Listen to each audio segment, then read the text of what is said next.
পানিগুলা দেখে নবীও কাঁদতে আরম্ভ করে দিল। ও আয়েশা, আবার এখন কেন কাঁদো? কই নবী গো, এটা দুঃখের কান্না নয়, এটা সুখের কান্না। হাসরের ময়দানে আমি আয়েশা যদি ধরা পড়ে যাই, যে হাসরের ময়দানে তার স্বামী স্ত্রীর পরিচয় দিবে না, ভাই ভাইয়ের পরিচয় দিবে না। ইয়া রাসূলুল্লাহ, ও নবী, সেদিন আমি আল্লাহর কাছে বলবো, আল্লাহ তুমি যাকে না বানাইলে কিছুই বানাইতা না রে আল্লাহ। যেই হাসরের ময়দানে তোমার চেয়ারের পাশে তোমার বন্ধুর একটা চেয়ার থাকবে, সবাই বলবে ইয়া নাফসি ইয়া নাফসি। সেদিন আমার নবী বলবে ইয়া হাবলি ইয়া উম্মতি। ওই হাসরের ময়দানে সেদিন আমি আমার আল্লাহকে বলবো, আল্লাহ তোমার বন্ধু রহমতুল লিল আলামিন আমি আয়েশার জন্য হাত তুলে দোয়া করেছি, আমি আয়েশার জন্য হাত তুলে দোয়া করছি। আল্লাহ তোমার বন্ধুর হাত তুমি কখনো ফিরাতে পারো না, তোমার বন্ধুর খাতিরে আজকে আমি আয়েশাকে তুমি মাফ করে দাও। দয়াল নবী গো, তুমি মরণ কালে দিও আমায় দেখা,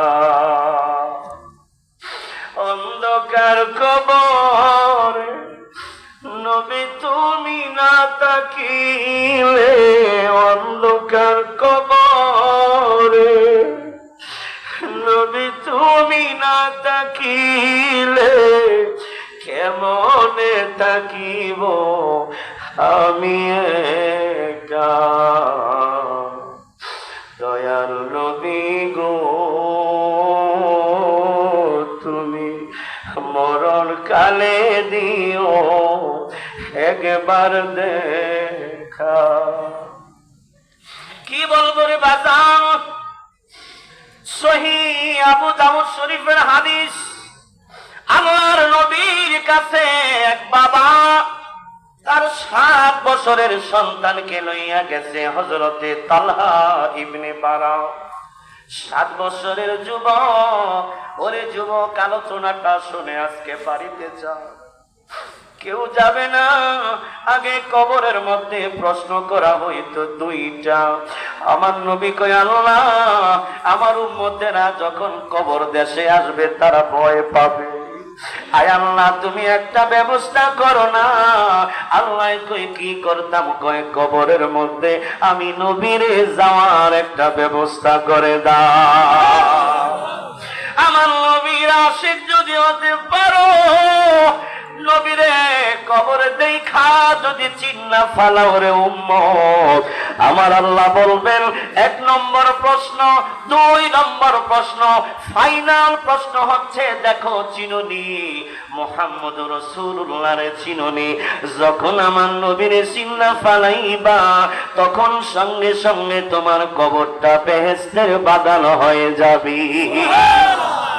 হযরতে তালহার বাবা নবীর কাছে যাইয়া মনের কথাগুলা কয়, ও নবী কিছু আমল দেন, আমি আপনার সাহাবী আমল করে যেন জান্নাতে যাইতে পারি। মনোযোগ বাবা, এইবার বাবা সংক্ষেপে আমি বলতেছি রে বাজান। বাবা দোয়া চাইল নবীর কাছে যাইয়া। এইবার ছোট বাচ্চাটা তালহা কয়, আব্বা কিছে? কয় তুমি তো নবীর কাছে তোমার মনের কথা বললা, কিন্তু আমি তালহার মনেও তো একটা কথা আছে। কি কথা বাবা? তোর মনে আবার কি কথা? ছোট্ট তালহা বলে, বাবা তোমার হাত ছেড়ে দাও, আমি আমার নবীর হাত ধরতে চাই। কেন? কয় বাবা আমি তো নবীকে আমার জানের চাইতে বেশি ভালোবাসি। আরেকটা হাদিস মনে পড়ে গেছে, হযরতে আনাস ছোট্টবেলায় নবীর দরবারে আসে, বড় হয়ে গেছে আনাস, বাপ মা নেওয়ার জন্য আসছে, বাবা বাড়িতে চলো, চলো বাবা মা তোমাকে নিতে আসছে। আমার নবী কয়, যাও আনাস তোমাকে আজাদ করে দিলাম।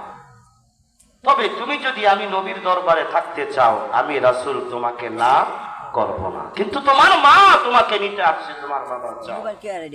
হযরতে আনাস মাথাটা নিচের দিকে দিয়া দাঁড়িয়ে আছে। কি রে আনাস, যাবি না? কয় মা, নবীকে এত ভালোবাসি, আমি সব ছাড়তে পারবো, কিন্তু রাসূলের দরবার এ আনাস ছাড়তে পারবে না। এ আনাস মা বাবা সবার চাইতে বেশি আমি নবীকে ভালোবাসি, আমি সব ছাড়তে পারলেও নবীকে ছাড়তে পারবো না। বাজান, এই পৃথিবীতে বহু মানুষ টাকা চুরি করে, পয়সা চুরি করে, দান চুরি করে, টিন চুরি করে। কিছু কিছু মানুষ আছে যারা মুমিনের অন্তর থেকে ঈমান চুরি করে। কি চুরি করে? ঈমান। ঈমান কি? ঈমান হচ্ছে হুব্বে রাসূল, রাসূলের ভালোবাসা। কুল আতিউল্লাহ ওয়া আতিউর রাসূল। 1 ঘন্টা ওয়াজ করে, 2 ঘন্টা ওয়াজ করে, ওই 2 ঘন্টা ওয়াজের ভিতরে আমার নবীর কোনো গুণগান পাওয়া যায় না।